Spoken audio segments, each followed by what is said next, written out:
Hello. Hey there. Hi. Hi, Zach. Hi there. Hi, Glenisa. Good evening. Hi there. I'm gonna go on mute until we're Sounds good.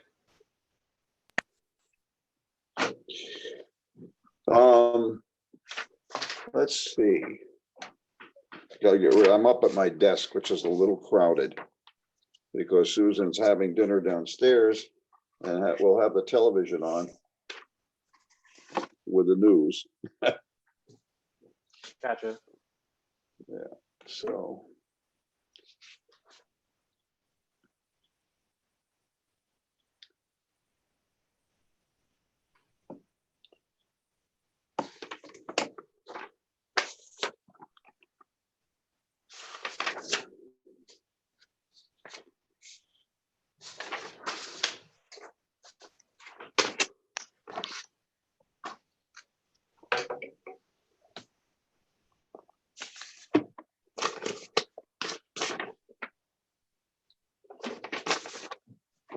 Get rid of this.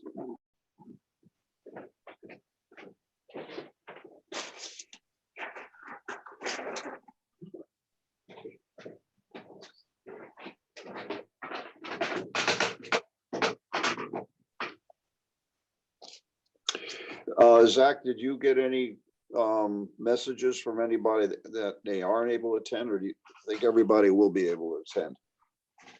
I haven't heard from anyone saying they wouldn't be able to attend, so I think we might have to just give it a few minutes for people to show up.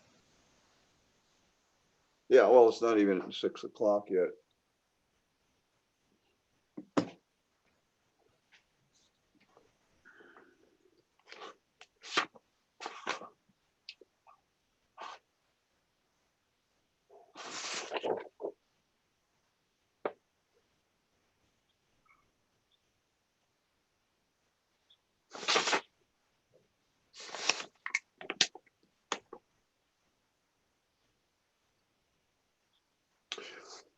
New project is 163 Clinton Avenue. Is that the old that old Victorian school in the vicinity of Swan Street? Yeah, it's near the corner of Swan and Clinton. Yeah. Queen Anne. Yep. Yeah, that was. Hello. Amy's Hi. there she is. Hi, Amy.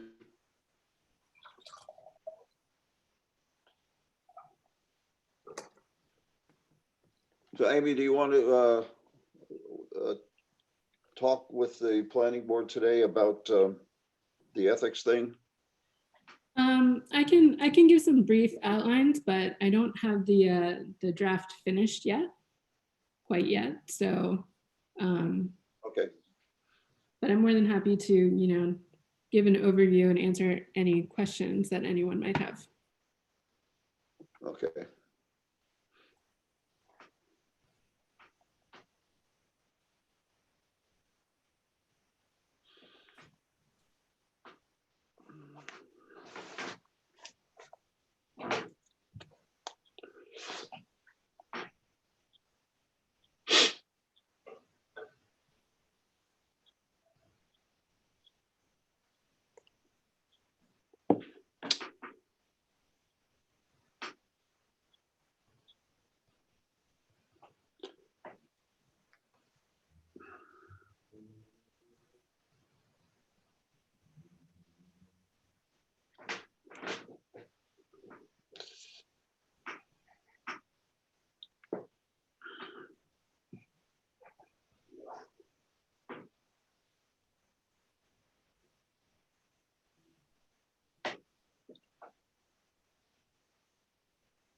I wonder if home leasing got additional funds to do renovation of that building, because that wasn't in the original plan. It's part of a phase 2. or just a different phase is the way that they describe it, because they're also trying to do some renovations for some other houses along Clinton Oh. Avenue that weren't originally part of the first phase that they completed, or part of the 236 Clinton Avenue portion of the project. Okay.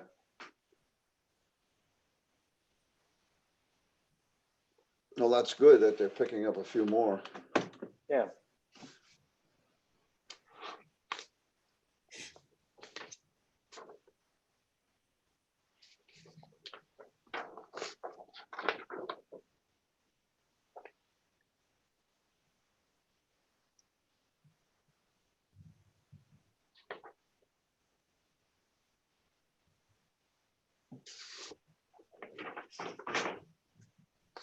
Martin, I elevated you to a panelist, so you should be able to unmute yourself and start the video whenever you're ready.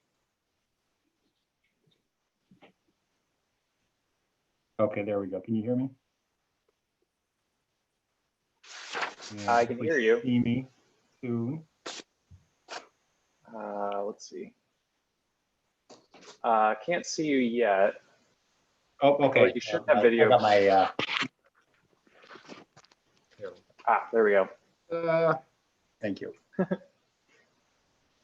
There, hi, Martin.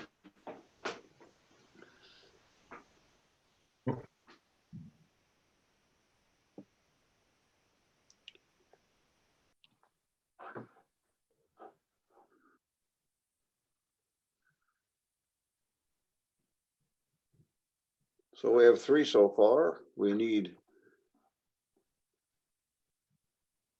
3 is quorum, but we can wait longer. Yep.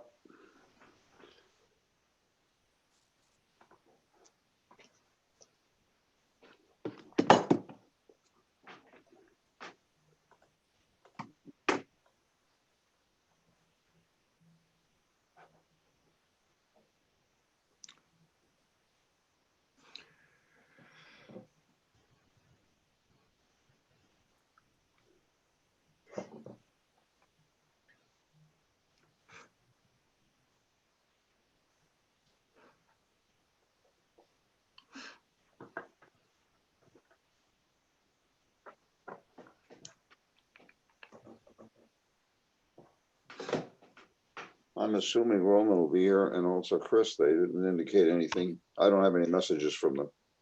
Roman just got on. I think he's just muted. Oh, there he is. But I do know that Chris can sometimes experience issues signing on with his emails, because there's been something happening lately where that bugs.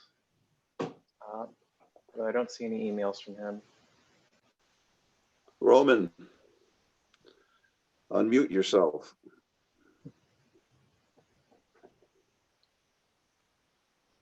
Yes, There you go. speak to me, O wise one.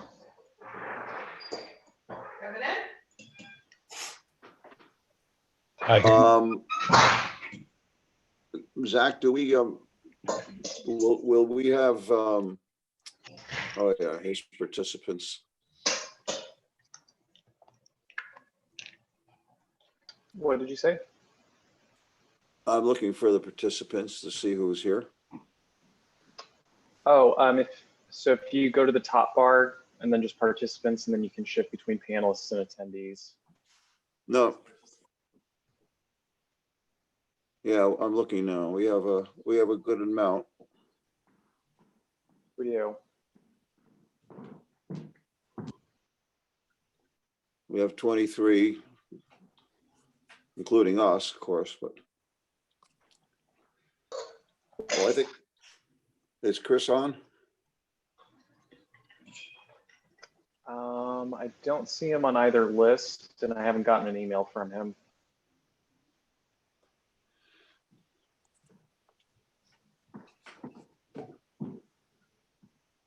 Well, it's 6:05. Maybe we should begin. Okay.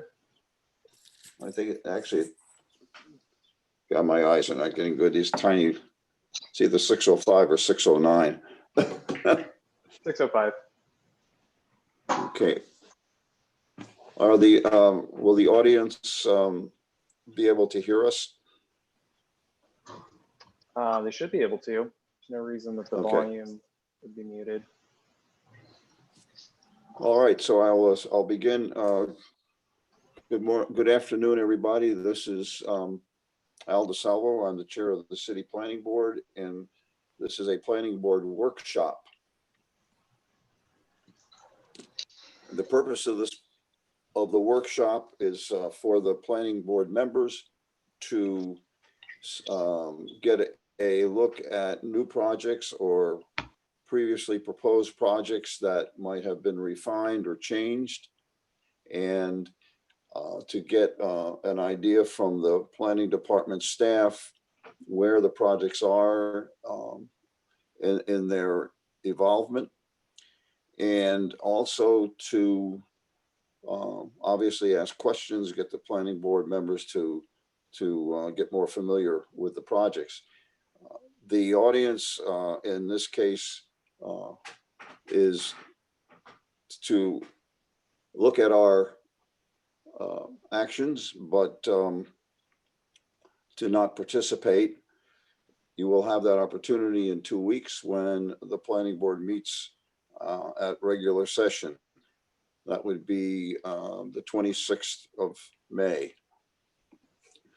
The planning board, however, for clarification, may ask the applicants or sponsors questions if they need any clarification about any of the projects that are being presented.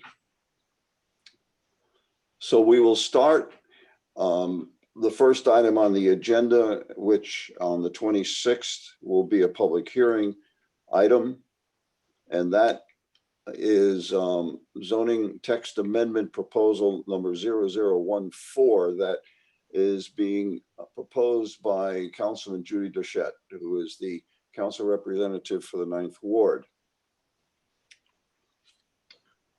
Yep. So this is a pretty simple zoning text amendment. The council member came to the planning board last year proposing this amendment to suspend the low impact development incentive. So this zoning text amendment just would extend the suspension for 1 year. So I'll go through the text quickly just to refresh the board if they have any questions. This is what the current text looks right now with an end date of June 30th, 2020. The proposed text would just change that extension date to 2021 and would reformat the text because the previous time it had incorrect numbering. So it's updating that to clarify and make that clear. And the applicant's wanting to propose the amendment to ensure that planning staff has enough time to analyze this incentive to see whether it's still worth using down the line, or if it's worth to revise the incentive in order to make it more stringent or apply to a goal so it can create greater outcomes. We have seen more applicants propose for the affordable housing incentive. So I think going forward, just for all incentives, we're interested in looking to see the effectiveness of all of them. So I think this amendment just gives planning staff the time to do that.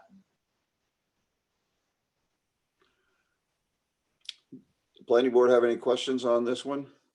Yeah, so just clarification, Zach, then the planning department is in concurrence with the extension because based on what you said, you actually see an increase in possible affordable housing as a result, and trying to determine if that's actually a correlation between the two. Yeah, I mean, we haven't been able to take a look at it, and I think with the suspension continuing on, it might open more opportunities up for other applicants to use the affordable housing incentive as well as the LEED certified or LEED equivalent incentive. So I think over the next year, we might see more, I get more cases that could provide us with more information to make a better decision for yearly zoning text amendments that are beyond maybe more than one section. They're a little more comprehensive in nature. So yeah, for short answer, yes, we're in concurrence. Okay. Yeah, and I think that with the stoppage in some instances, because of the coronavirus problem, we may have proposals coming in, but maybe not, because developers, contractors are not sure when they'll be able to start. So it seems like we would want to extend this for that reason alone. I mean, we're still getting proposals right now. It's a little unclear to see when development may or may not slow down. So I think if we do experience a significant slowdown, it might be worth revisiting at that point. But so far, we still have a number of applications being reviewed, some that we'll see tonight. So I don't think the slowdowns happen yet. So I don't think we have enough information to counter that just because of a potential change in development patterns. Is a full year maybe a little bit too long? Could we make a decision sooner than that? I mean, there's nothing preventing the planning board from proposing an amendment after this to change that date. So I don't think there's any harm in making this a year. Okay. And then if there's enough evidence to show that changing the incentive will promote enough development to make certain projects feasible, then it might be worth it. It's kind of hard to pinpoint that alone as the sole reason for preventing a development from going forward, when applicants still have the option to get potentially an area variance or a use variance to maybe adjust for that. Okay. Okay, any other comments on this from the planning board? All righty. The next item on the agenda is a new project that we haven't seen before, but it's part of the proposed redevelopment and ongoing redevelopment on Clinton Avenue. And this is a proposal to convert a former religious institution, and before that, a former school on Clinton Avenue to 12 apartments. And this is in an RT district. And we would, I guess, the reason for it being on here as a conditional use is because in an RT district, a multi-family project is not allowed unless we give it conditional approval. Yeah, so one quick clarification. The applicant amended their proposal on Sunday to include another dwelling unit. So it is 13 dwelling units. Okay. And I'll go through that change. Just quick overview. This is at the corner of Clinton and South Swan Street. It's located in an RT zoning district. And while multifamily dwellings are not normally permitted in a residential townhouse district, there is a district standard that permits a structure that was designed and constructed for a non-residential use to be converted into any use in the residential and civic and institutional categories, which multifamily falls under upon the issuance of a conditional use permit. So the applicant has modified the floor plans, removing a former community center in the basement and replacing that with a residential unit. But there are residential units ranging from studios to 2 bedrooms throughout all floors. I'll just go through these quickly, and if, after these floor plans, there'll be a list of all the units and their average size. Mhm.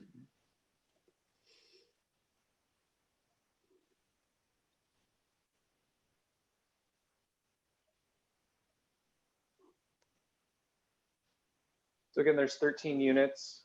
There's 3 studio apartments, 8 1-bedrooms, and 2 2-bedroom units. The studios range from 450 to 560 square feet. 1-bedrooms from 600 to 730 square feet.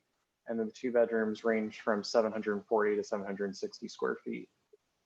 For the site, the applicant doesn't need to provide off-street parking because the previous use, which is a religious institution, has a higher parking requirement. So any change of use that decreases the minimum required amount of parking doesn't need to provide off-street parking. Another note, the application's going through minor development plan review with the potential of being upgraded to major development plan review. There's a section in our code that requires side lot line buffering for multifamily structures that are immediately adjacent to lots that have townhouses. And I'll go back to the picture of the front facade. But currently there are fire escapes in the side yard on both sides of the property. So these buffers aren't really feasible and could create safety issues. But the only way to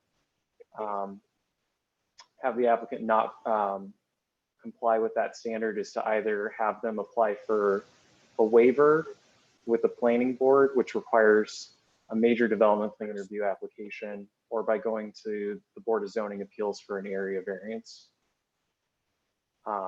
So we should be expecting either a letter requesting the application be elevated to major development plan review or an area variance application. And finally, the project was referred to the Albany County Planning Board for their May meeting. So we should hear back in time for the May public hearing and meeting. Hey, Zach, this is Glenisa. I'm Hi there. going back to the parking issue. So what you're saying is they don't need to provide it because the last use was a religious institution which required a number of parking spots. However, that institution never had parking spots to begin with. So I'm not seeing how they're able to get away with not providing it at all if the original institution didn't have parking spots to provide to them as they're taking over this property. Yeah, so it's just based on the use. It's not necessarily whether the previous occupant had off-street parking. I do know that across the street for 236 Clinton Avenue, they are proposing to expand the parking lot there. I'm not sure if some of those spots are available to the people that will be living at 163 Clinton Avenue. But this is something I can follow up with the applicant on. Yeah, could you please? Because my concern is, as a resident in this area, lives directly across the street, is the fact that parking is congested. Before COVID, pre-COVID, we were fighting with spots with the residents here, which is fine, but also with state employees who did not park in the lot and decided to park on the streets of Clinton Avenue and the side streets. And now as they are putting parking in, one of my hopes was with this building and adding so many new residences, which will increase the fight, that they would have some type of parking requirement with this building because of the number of tenements being housed in this building. So I'm just kind of confused, and maybe we can talk offline about this, how they're not able to provide parking. I understand they're changing the use, but I'm still not understanding why they're, with the new use, why they're still not required to have parking. Yeah, so I can talk with you offline about that and send you the section of the code Okay, that great, talks thank about you. that when there's a change of use. Awesome, thank you. If we're going to be looking at this as a conditional use, so if the board so decides, it could be made, if the board is not satisfied about the parking issue, it could be made a condition of our approval. Is that not right? Can you expand on that? Or what you're trying to get at with the condition? No, I'm saying if members of the board or the board as a, votes to approve this as a conditional use, as a condition, if we're concerned about parking, we could make that a condition of the approval. Yeah. That's what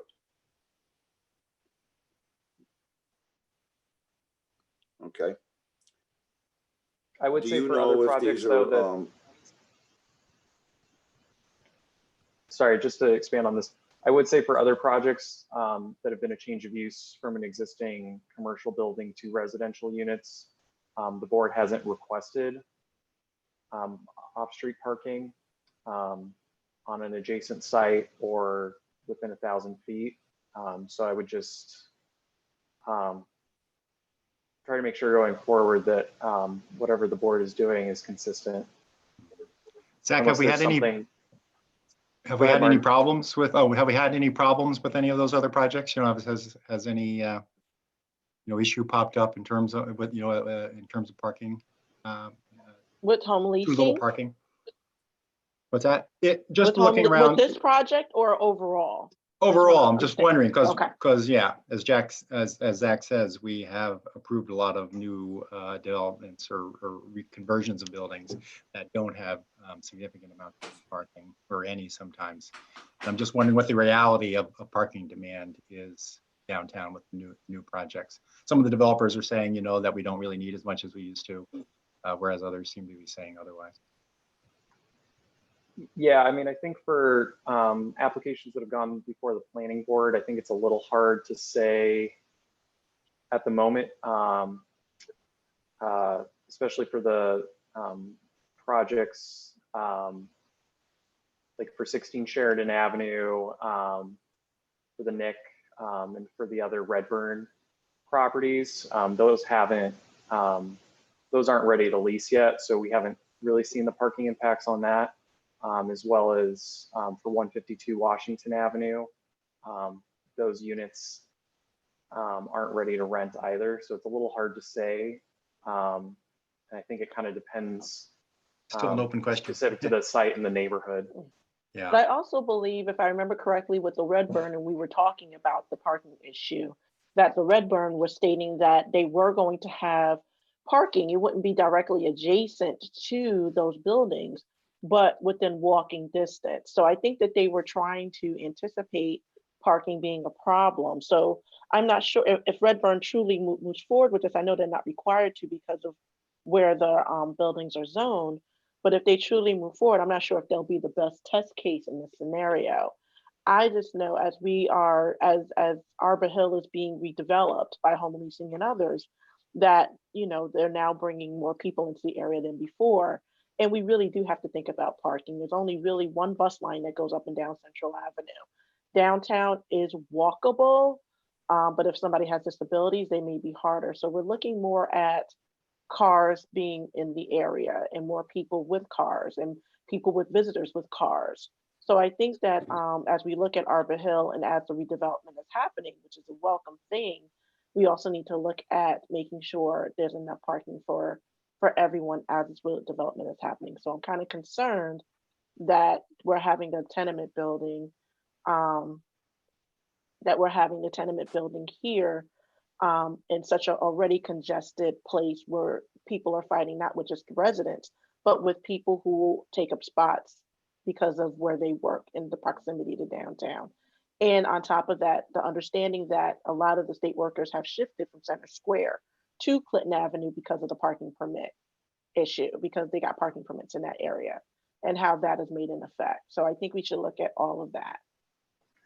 Yeah, and I do know that the applicant has expressed interest in creating a parking lot in a different phase from this project. So they might be able to provide a little more information on this. And if it becomes a significant enough issue, it might change which phase the parking lot is constructed, but I can't speak on behalf of the applicant. Again, I can follow up with them. But from our conversations with them, they had wanted to make that a future phase. Do you know if all of the apartments will be in the affordable range? I know that's generally home leasing's approach. Just wondering.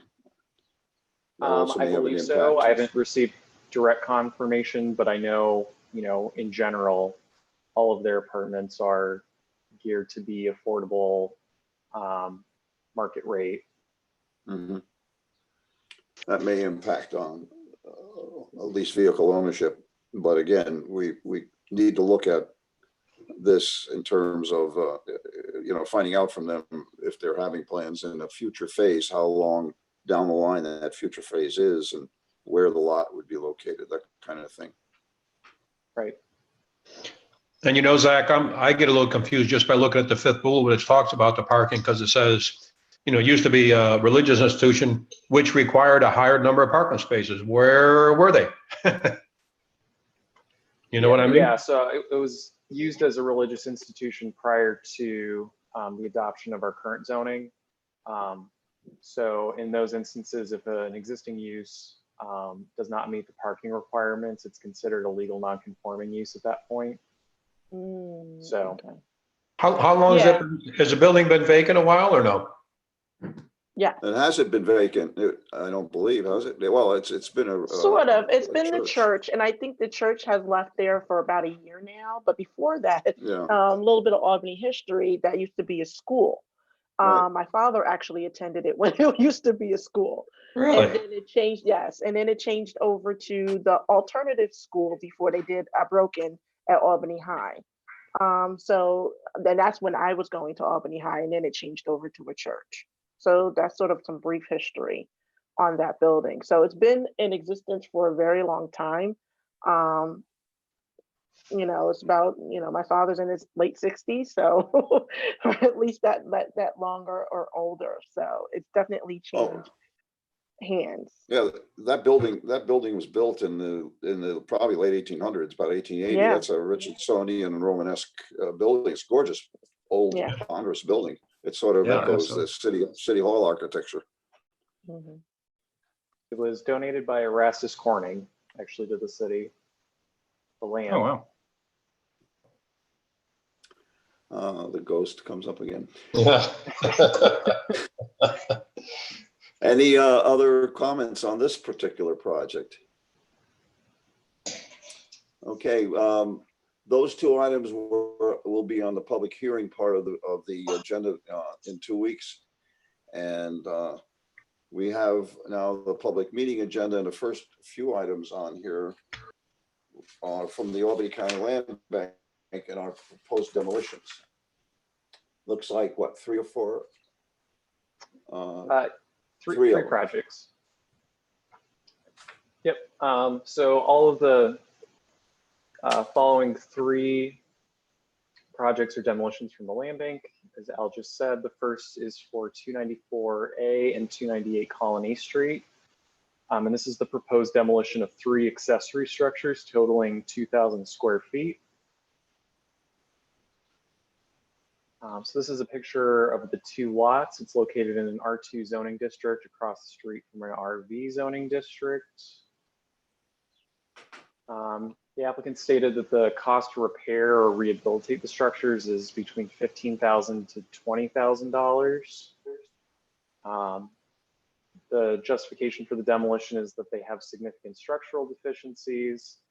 And there is a principal structure on the lot that they are trying to market for rehabilitation, and there is viability for rehabilitation.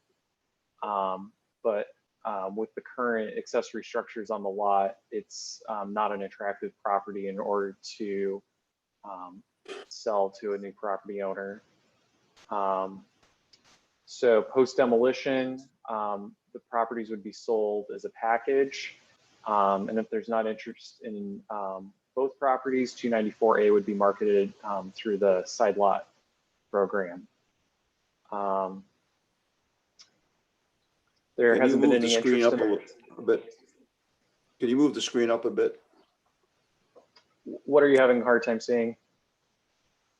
Well, the last thing I see is there has been no interest in the properties due to the condition, and that's just, I figured Of there's the more accessory underneath that. structures.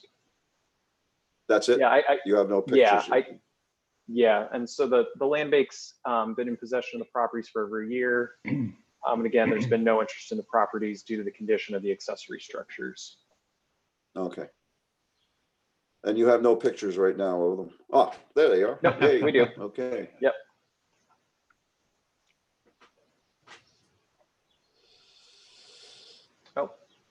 Oh, sorry, I pressed the wrong button.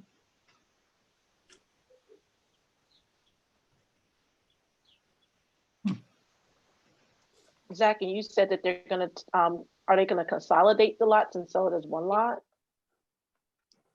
I'm not sure if they would consolidate it. Legally, they're not required to, but they might, since it would be easy enough to do it that way. I mean, I think they might leave their options open if 294A is not as marketable or attractive with 298 Colony Street. Okay, okay.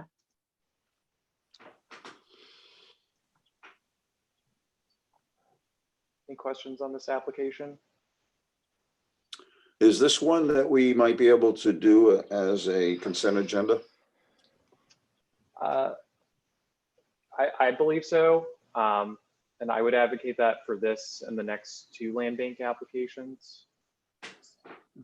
Okay. Let's take a look at 52 Emmett. So 52 Emmett's the next proposed demolition, and this is a demolition of a approximately 1,980 square foot detached townhouse. This is in an RT zoning district that abuts the mixed-use form-based warehouse zoning district. So the applicant estimates the cost to repair the structure between $100,000 to $200,000. The reason for the demolition is there's a number of structural issues, mainly from a hole in the roof, which has led to other issues as a result. The property would be marketed through the side lot program. And then if not, any interest in from adjacent property owners, then they would reach out to property owners on the same block. The property was acquired in November of 2019, and there have not been any applications submitted for the property. Is the front facade the only photograph you have? Oh, okay, there we go. Zach, how long do they normally keep a property on the market, when they get it before they move toward demolition? Because November, that's only been a couple months. I think it's dependent a lot on funding and available funds to do demolitions, because normally for the demolitions, they package a number of properties and go out to bid for demolition contractors. So I think it's mainly dependent on that, although I think they do try and identify properties with significant issues and try to move on those as quickly as possible. Okay.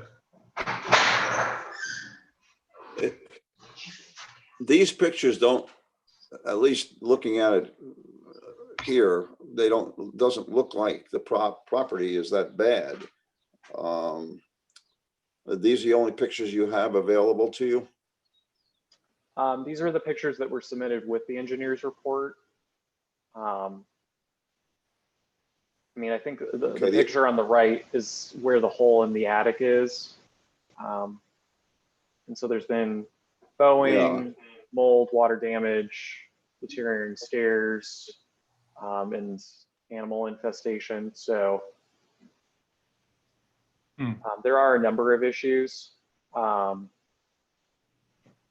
So I think given the location too, I'm not sure how feasible it is or likely it is for someone to put in $100,000 to $200,000 renovation for the property. Could you go back to the facade picture? Yep.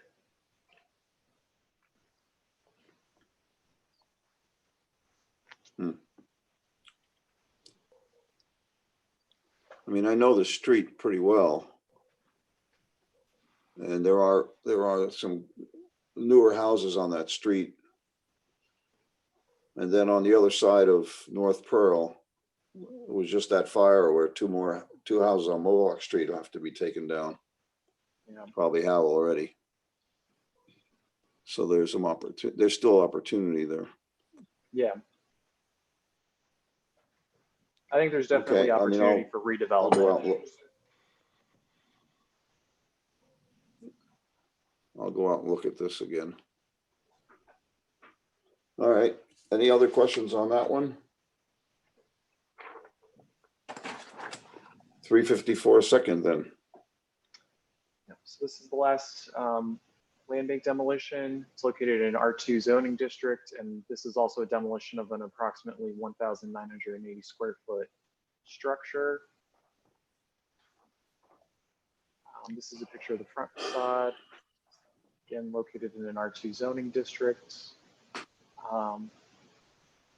The cost to repair or rehabilitate the structure is over $200,000. The reason for demolition relates to significant rot issues. Similar to the other properties, it'll be marketed through the side lot program initially to adjacent property owners and then to property owners on the same block. And like the previous application, it was acquired in November of 2019, and there haven't been any applications submitted for the property.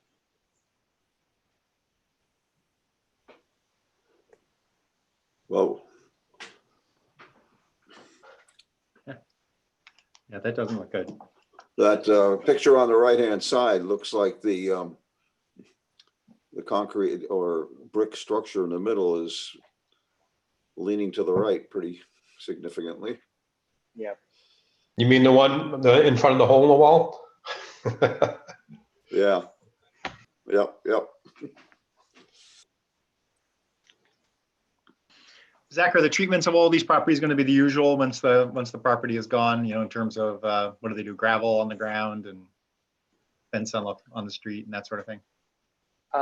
We've actually been encouraging the land bank to go more towards topsoil. Okay, good. Yeah. But their demolition standards are on the website, and they have the same demolition standards for almost all properties. Okay.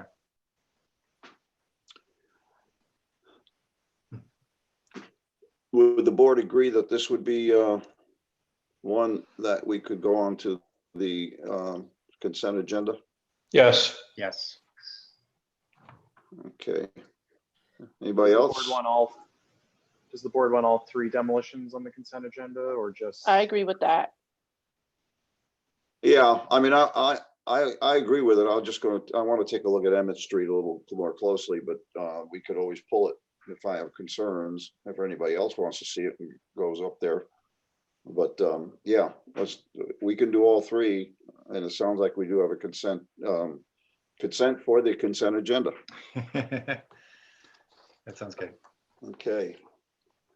The next item on the oh, sorry. No, go ahead. Oh, I was going to say that the next item on our agenda then is a continuation of discussion concerning the proposed Steward shops on Washington Avenue. Yep. So at the last meeting, we were trying to do a lead agency declaration for seeker. I don't think we got around to it just due to the length of the meeting. So really this item is just a lead agency declaration for the project. As it's currently designed, it will require area variances. And we'd also just like to circulate the application to the Albany County Department of Health, just in the instance that they might need to review the application.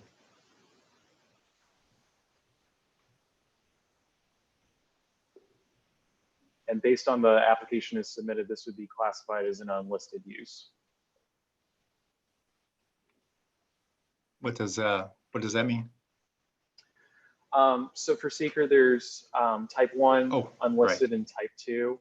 Okay. So Yep. anything that's not on the type 1 or the type 2 list is just an unlisted use. Unlisted. Okay. Yeah, I mean, it doesn't seem like it's necessarily relevant to this particular discussion, but I do have some, concerns about this project.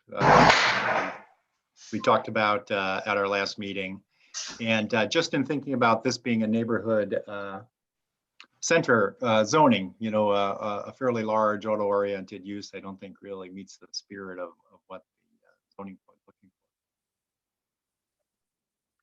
Yes, and I've also expressed concerns to the planning staff that as I look at this as a conditional use, I don't think it meets the criteria for conditional use. At least 4 of the 7 items in terms of image of the area and how it contributes to the area or not. I think that as it stands now, I don't see myself being very excited about approving this. Mm-hmm. Were those concerns conveyed to the applicant? We haven't sent anything formally to the applicant, but if the board members have specific concerns, feel free to send that. And we can draft something to send to the applicant to let them know. Okay. Mainly this was put on the agenda just to ensure that it wasn't holding back the application if the applicant does decide to go forward. But I do know that the board had expressed concerns over the project. So again, feel free to send those concerns. We can compile that into a letter and send that to the applicant just so that they're aware of the board's kind of general thoughts. I mean, I think if the applicant does decide to go through with the application, it might make sense for the board just to start with the conditional use permit before the development plan review. If that's where the planning board sees the most issues or misalignment with the conditional use permit standards, which is what I think I'm hearing. And given the current design too, it would also have to go to the Board of Zoning Appeals. So, and we haven't received a area variance application for the required variances they would need. So I think we have a while before this application would come back to the planning board if it does come back. Mm-hmm. Okay. Well, Yeah, this is Glenisa. My biggest issue is just the traffic in that area. So if that can be added to some of the concerns, that's it's already congested as we speak. And I know when we were talking about the development actually on Everett Road, is it Everett? I can't remember the name of the street, but we were talking, Colvin, thank you. Talking about the development there near the park, that was a constant issue. So it's not a new issue. So it's definitely something that hopefully we can get a traffic study on so we can see how having a gas station there will impact safety for both vehicular and pedestrian. Okay. I think Roman, you had similar concerns, did you not? Yeah, I'm not a big fan of that. The exit being an exit and entry both ways on Washington Ave. I think it should be just a exit only and right turn only, because otherwise you're going to have people cutting across 3, maybe 4 lanes to get into that instead of going to the light of Colvin. And I can see people doing that crazy stuff like that, and there's a lot of traffic on that section. So that's definitely a concern from a safety point of view. And I kind of concur. I don't know if somebody already mentioned about the Washington Ave, the character of the development along Washington Ave. I don't think kind of falls within the character of the neighborhood. I forget which number that was of the requirements for the condition, adjustment.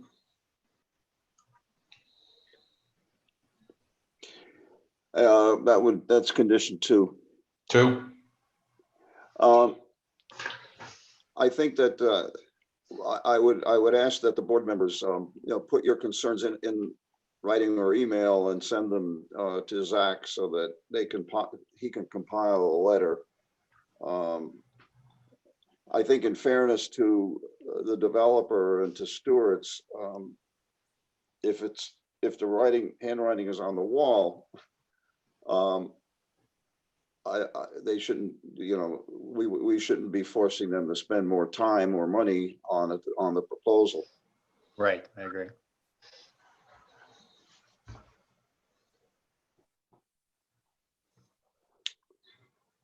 Any other Any other- questions or comments?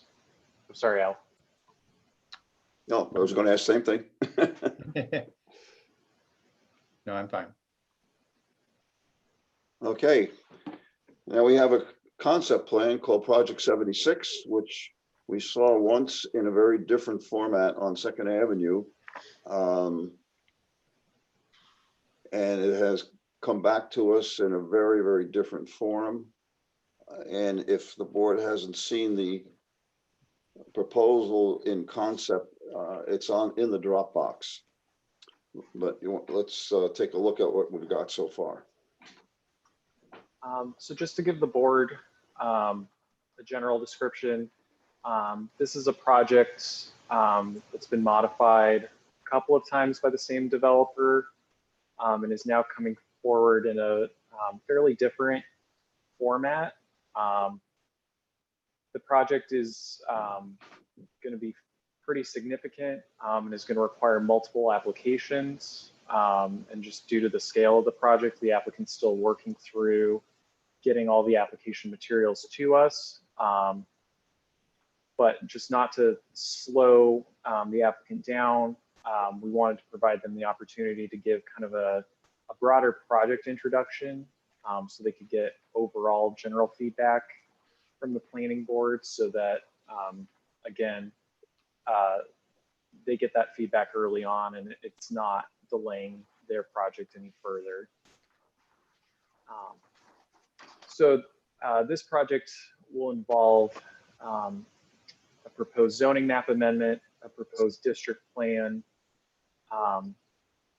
as well as a few proposed conditional uses. And just as a reminder to the board, when the district plan is approved, anything that qualifies as a major development plan review would then just be an administrative review from the planning department, as well as city staff.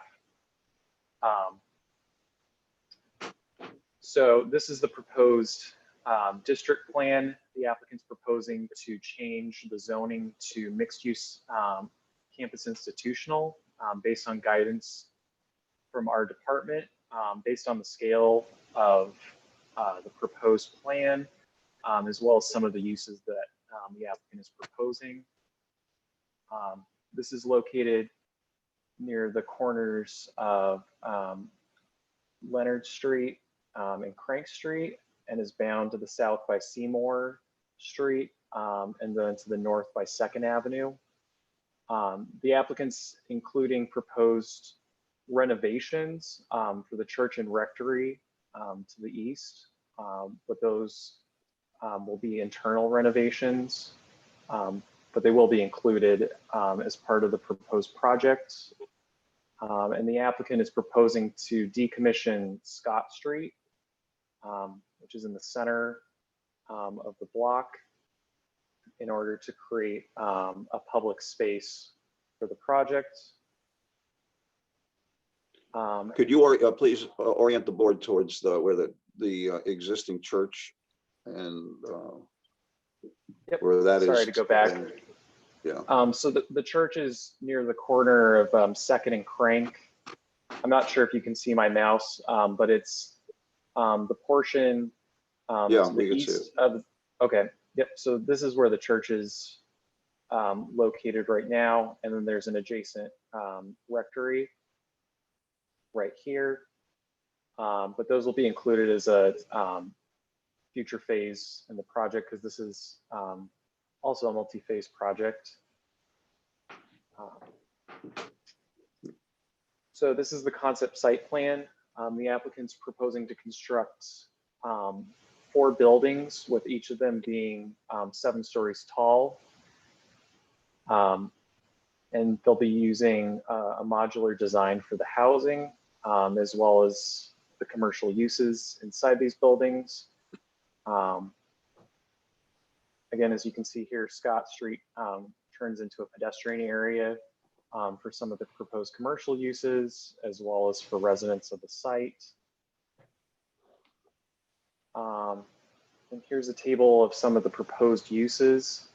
Some of the primary ones, or the primary one that will require a conditional use permit, is a proposed grocery store on the site, which would be located in the center of the district, with this building right here. And there are other retail and commercial uses that the applicant is proposing as well, educational uses, daycare, medical uses as well, which I think some of them are more set in stone right now towards the top, and some are left to be determined once the buildings are constructed. Zach, even though we would be looking at this as a district plan, they would still have to do a conditional use for the grocery store? Yep. So, so for a district plan, it only changes development plan review to administrative review. So conditional use permits still would go before the board. Yeah, because of the MUCI. Yep. Okay. So for the residential uses, the applicant right now is proposing 246 units, with 46 of them being studios, 73 1-bedrooms, 76 2-bedrooms, 38 3-bedrooms, and then 13 units described as penthouse units, which doesn't specify the number of bedrooms, for a total of 210,090 square feet of residential square footage. And I'll go through these next few slides. There are 4 proposed parking lots with a total of 199 parking spaces. The parking requirement based on the current uses is more, but the applicant is also trying to work with a separate developer on a proposed public transportation connection. So they're in discussions with CDTA on that, but I believe that will be kind of a separate review process for that. This will be on the new bus rapid transit line, won't it? So it'll have good transit connection. Yeah, so it'll also be close to very good transit with the River Line, which got funding from the federal government, which is great. But there are 4 parking lots here. These are the first 2 towards the northern portion of the property, and then the second 2 towards this middle of the district. I just want to mention, as the board sees that goes through this, I know a couple of you are probably familiar with the terrain there, but there's a steep drop off from 2nd Avenue down to Crank Street, and a significant number of the parking will be under the buildings. Probably even don't have to do a lot of excavation because of the drop off. So think about that too as it relates to the height of the buildings. As you go down towards Crank Street, heading south, there's a pretty significant elevation change. So just as a quick point, based on the initial geotech report, they will have to do a significant amount of excavation due to the soil type But again, as Al was mentioning, they're going to be using the topography towards their advantage to maximize the slope for that parking. And this is a site section. This applicant received an award from NYSERDA because the proposed project will be net zero. So it'll be using a number of alternative energy sources and reuse for water for the utilities for the building. So as this site section is showing, there's proposed solar shading, as well as rainwater retention for recycling. There are wind turbines shown at this point, but I think the applicant's still looking to see whether that's feasible or not based on the location. Very cool. So this is going to be using a lot of renewable kind of green technologies, which is an exciting change for the city to see more of that in use. So again, we'll look forward to more development of this as the proposed project proceeds. What's the name of the applicant? So this is being done by South End Development. Oh, okay. And so Are it's still the same applicant from before, Corey Jones. But he's brought on a different team. Okay. For the The board project. might remember that the previous proposal was a building up on 2nd Avenue with an outside elevator and a party room, so to speak, on the top of the building. The only thing that I in the first blush at looking at this is whether the building on 2nd Avenue is a bit massive for its location. It's the highest point on the site, and wondering if they would be able to possibly drop that building a story or two and transfer the modulars on those two buildings to the lower buildings where the topography is much lower. I don't know if that's physically possible given the modular structure, but a redistribution would be possible, aesthetically better. But that, again, this is a very, very conceptual design. So, I mean, I definitely would hold judgment, but something I'd ask the planning staff to look at in terms of how it relates on that street to the lower level image of that part of 2nd Avenue. Mm-hmm. Yeah. That makes Although, sense. you know, to its immediate east is the old church and rectory, which is fairly significant in size, but across the street and on the upper side, the west side of the street, most of the properties are pretty small. Yeah, so as part of any rezoning of land to mixed use campus institutional, the applicant is supposed to submit an analysis showing the impacts related to proposed bulk and height, as well as any traffic impacts. So currently right now, the applicant is limited to 7 stories in height based on the proximity to other residential zone properties. So I think the redistribution may be something that the applicant considers based on the analyses done for the rezoning, but then that might lead to area variances as a result for the proposed number of stories. But again, this is, as Al mentioned, you know, at a very beginning stage. So I think planning staff and the board will be able to learn more as we get more reports, technical information, applications to help guide the decision. You might want to mention also to whomever is doing the drawings to change the spelling of Seymour Street. It's I will- SEYMOUR, not SEYMORE. And funny you mentioned that. So if you go onto our parcel map viewer, which gets its information from Google Maps, they have it as Seymour Avenue when it's Seymour Street. So I've reported that to Google Maps, so hopefully that is corrected. So it is not You continuing. mean that Mr. mistake. Google is actually wrong with something? Yes.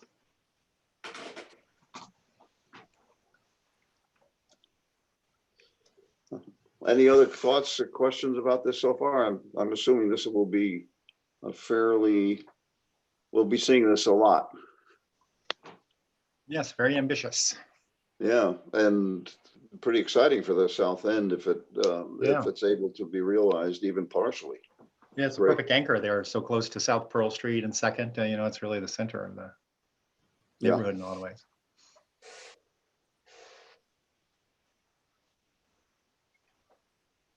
Okay. Okay. And we have a couple of items on pending business. One is 900 Central Avenue, which is the proposal for the blood plasma center. And where are we with this? I know that we have a I think we're Common- gonna wait and see what happens at the Common Council on Monday.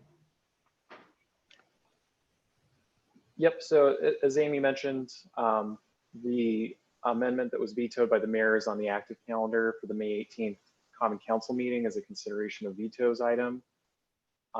As well, we haven't received any response from the Albany County Water District. So the water department's unable to provide an approval letter at this time. So I think we'll wait to see the results of the Common Council meeting, as well as if we hear from the Water District prior to the meeting. So nothing's changed from our last meeting on this. Yep. what's holding the water department up? The last time we spoke a couple of weeks ago, and nothing was happening there. Is anything? What's the issue with them? So the water department doesn't provide an approval letter if they're still waiting for the county to approve the application as well. So again, the applicant had submitted the questionnaire to the Albany County Water District relatively close to the meeting. So the county is still reviewing that. And based on another number of projects, I think it's taking them a little bit longer to review things. So, and sometimes I think it's, we're not necessarily aware of everything that triggers the Albany County Water District's review. Because the majority of applications we get normally get referred to Albany County Department of Health for sewer extensions, stuff like that. So this is a somewhat new process to us in terms of referrals as well. Does the water district have a certain amount of time that they're required to respond? Do you know? I'm not sure. It's hard to say, being that the applicant had submitted the questionnaire, so I'm not sure if they received supplemental information, but I can follow up with the water district to see how long reviews normally take. Okay.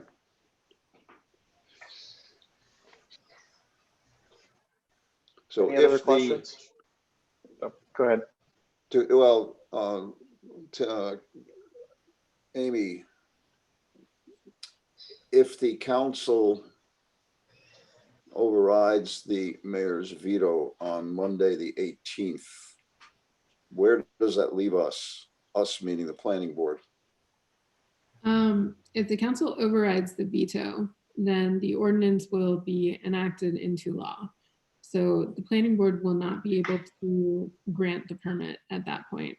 I would recommend that the planning board keep the project on the pending items list rather than deny it outright.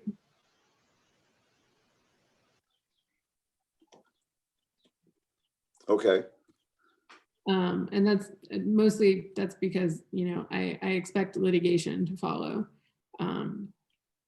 So, just keeping it on the pending agenda will facilitate litigation as that goes through.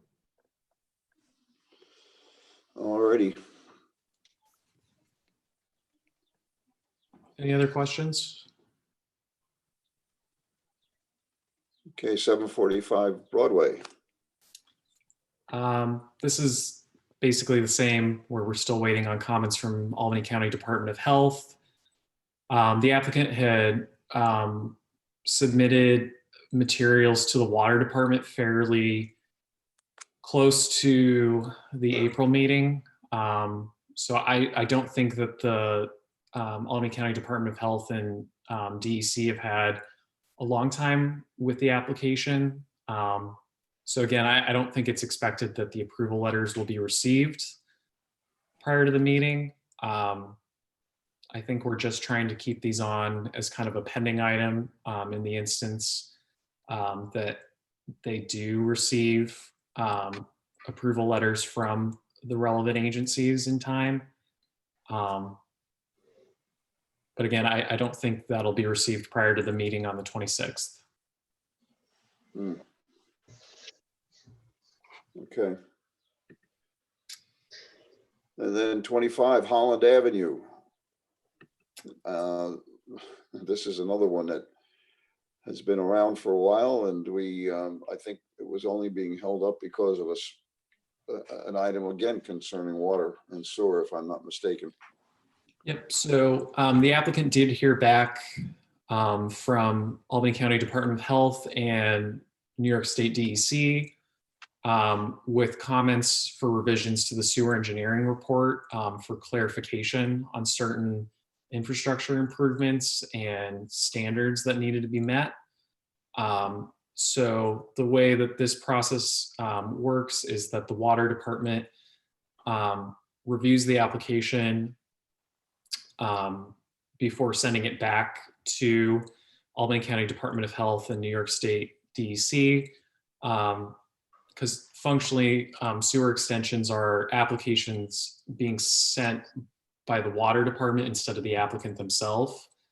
So the water department's currently reviewing what the applicant had submitted. And I believe in approximately 3 to 4 days, the water department will send out the updated materials back to the Albany County Department of Health and DEC for a second round of reviews. But Do you given think how this will be done in time for our meeting on the 26th? again, I don't believe so. This is mainly just, these items are mainly to provide an update to the board. I think out of the 3 applications, we're most likely to hear back on 25 Holland Avenue, because there were not a lot of points that were made by Albany County Department of Health and DC in the comment letter. But again, I think it's unlikely just based on the time it's taken with previous reviews and other reviews of a similar scope. I would also comment, I know from my work that, the DEC is working remote, so it's more difficult for them to function. They're working remote, or there's a limited number of people in the office, so accessing files, and they got to keep their social distancing. So it's everything is delayed a lot. The process is delayed a lot on DEC side. Zach, exactly how does DEC get involved with this? Why is DEC involved? Is it because Beaver Creek? you're near water sources, is that sort of thing? I think it's Beaver Creek, isn't it? So there, yeah, I mean, that's where the sewer extension would go into, but they're granted the permitting authority by the EPA for sewer extensions. So they're essentially handling the permitting for EPA, or have been delegated the authority to handle that. And I think the county reviews it as well, just for health standards for the sewer extension. I'm not completely sure on how this is reviewed, if the county is reviewing it at the same time as DEC, or if it's going from the water department to County Department of Health and then to DEC. It seems based on the letter, though, that County Department of Health and DEC review it simultaneously. Okay. And I know that the water department has also experienced some issues for reviewing based on having to work remotely as well. So I think, as Roman mentioned, it's kind of it's a global issue. There have been a few people in our department that have required better computers in order to be able to do their job. So it's unfortunately delaying things.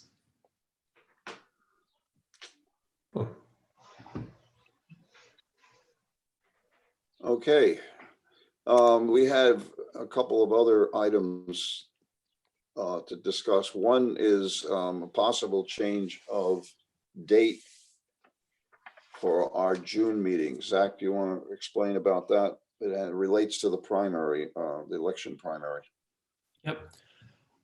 So the primary in June is going to be on the 23rd. And there's been a little bit of back and forth on what day the presidential primaries would be, with it originally being scheduled in April and then moving to June and being canceled, so on and so forth. But now it's to a point where all primaries are being held on the 23rd. So to ensure that people don't have to choose from voting or attending a planning board meeting, we did want to change the date to limit the inconvenience for anyone who's an applicant or who's a member of the public attending, and members of the board as well. So I do know that June the 30th is an available date, but if we want to do something either earlier or the same week as the 23rd, we can work to reschedule accordingly, whatever fits the board's schedule the best. Any thoughts about that? Any board members? The 23rd would be, the 22nd would be the Monday before. Then, of course, the 30th would be the next Tuesday. I'm open. There's not much going on these days. Yeah, So, that's the thing. Yeah. My calendar is pretty much wiped clean either way. yeah. What are the dates again, Al? I'm sorry. Well, a suggestion by Zach is either the 22nd Monday or the 30th, the Tuesday at the end of the month, which then kind of brings us up close to the July planning board workshop. I can do the 22nd. I'm available either way. Yep. Works for me. Okay. Any other thoughts about that? Chris, you okay with that? Good day. It's the day after Father's Day. Anybody going to take their dad on a vacation or anything? All right, let's do it the 22nd then. Okay. Do we need to make a motion or anything? If you'd like, I don't think there's necessarily the need for it, but by all means, feel free to. I think by mutual consent, we can change the meeting. Okay. And Amy wants to also present to us a thought that she had concerning board ethics. Yes, so one second, let me bring up my draft document that I'm working on here. So I was looking through the city code, and the city code doesn't have code of ethics that covers the broad spectrum of ethical issues. It's really, the city code is really just limited to financial disclosure. And the financial disclosure requirements themselves are fairly limited in who they apply to. It's really only the most senior city employees and officials that have to file a financial disclosure.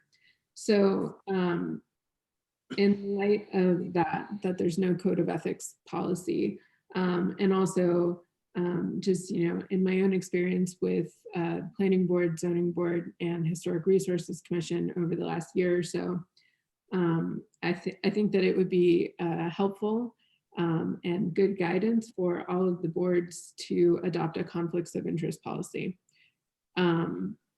This would not be, my draft right now is about a page long, I'll put it that way. You know, it's not incredibly extensive, but it, you know, it makes an attempt to explain what a conflict is and then what you do when you think you have one. And basically that procedure under this draft policy is essentially, you know, you talk to corporation counsel, you get corporation counsel's advice, and then if it is a conflict, you disclose on the record, you disclose in writing so that there's a written record of it, and then you recuse and abstain. That's the general gist of it. But Amy, isn't a statement of ethics more comprehensive than just conflict of interest? And I was wondering. Yeah, and you know, when I started to look at this, I was really, I was thinking more of the conflicts of interest issue, but you know, if you want to have additional ethics topics covered in it, I think that we could also, you know, we could look at what you want to add into it. I'm hesitant to, you know, I don't want to draft up something that's going to be, you know, like a major piece of, you know, of legislation. What I like about the conflicts of interest policy is that, you know, it's fairly brief. It's really intended to help the board members and to, you know, and to be transparent about these things to the public. But the conflicts of interest have come up numerous times for all of my boards over the last year. I think that it would be helpful for the board members. And, you know, to the extent that we want other ethics policies, I think that's great. And let's talk about it. Well, I was wondering though, are we covered under state law for ethics? We are. So the general municipal law does have a number of sections on ethics. The general municipal law does state that local governments are supposed to adopt a code of ethics, which is why, you know, I said I was somewhat surprised that the city of Albany doesn't really have a code of ethics. It just has a financial disclosure law. You know, if you want to take a closer look at what's in the general municipal law, we can try to mirror some more of those provisions. The general municipal law is, it's written in a way that's not quite as easily understood as I think a lot of, you know, like a lot of these policies that you see at the local level, you know, they tend to try and explain things slightly better. Yeah. Yeah, I'm thinking of, I mean, one of the things that we have talked about before under ethical situations is where we should disclose if we have had a conversation with somebody related to a project off the actual planning board meetings. Mm-hmm. And we need to disclose to the planning board members that was a discussion. And I remember, you know, we talked about the fact, well, what happens if you're walking down the street and you see somebody, they say, hey, how you doing with this project and what are your thoughts? That kind of encounter, and how do we treat that? And I think that I think you have even said, or past council corporation council members have said, yeah, that should be disclosed to the public and to the rest of the planning board. Well, I can certainly look into, you know, adding some of those things in there. So what you're talking about would be an ex parte communication. You know, so I can certainly take a look through some other ethics code policies and see, you know, see if there are other topics that you guys want to address.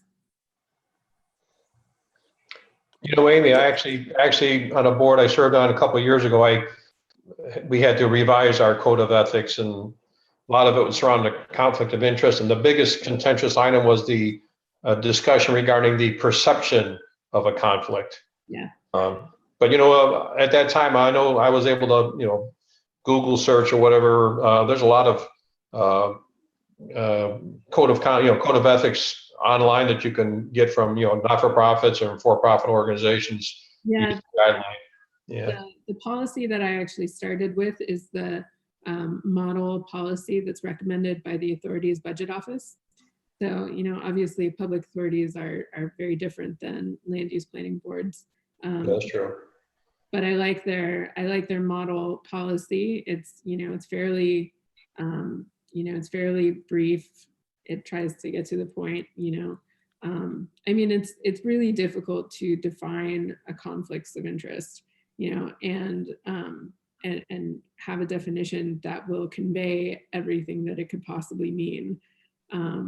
And I don't think, you know, in this draft that I'm working on, at least, you know, I'm not trying to do that so much as to have some kind of definition that board members can look to when they think they might have a conflict. Okay. And this could be an opportunity too for board members if you do feel like you need more trainings related to that, where we could look into ethics trainings, you know, that are provided by land use or planning organizations to kind of supplement. I know that I went to a conference fairly recently that had an ethics training, and a lot of what they do is scenario based in terms of ethics questions. So, which I think are helpful. A lot of this is really just starting to think about what is perceived as an ethics violation, what you need to consider. So if that's something also of interest to the board, you know, I'm happy to look into that as well. Yeah, I took an ethics course as part of my training that's required for us. And it was, like you said, it was experientially based, you know, based on either case law or issues that came up and how case law dealt with that. It gets once you get down the rabbit hole, though, it gets a little complicated. And I kind of agree with Amy that hopefully we could keep it relatively simple and understandable. In the chat room, I just noticed, though, that Corporation Counsel's attorney had mentioned that the Common Council is looking at the Common Council's attorney, I should say, is looking at developing a code of ethics as well. And we might want to look at that, Amy, according to Jean Raphael. You would think they should be kind of in line, the same format or whatever.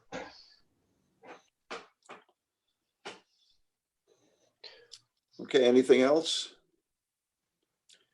Well, I thank you, and I thank the audience. We started with 17, and there are still 8 hardy people that are on there, and thank them for listening in. And we'll see everybody in 2 weeks, if not before. Very good. Good. Thank you. All right. Thank Have a you. good Have night. a nice Good one. night. Thank you. Bye.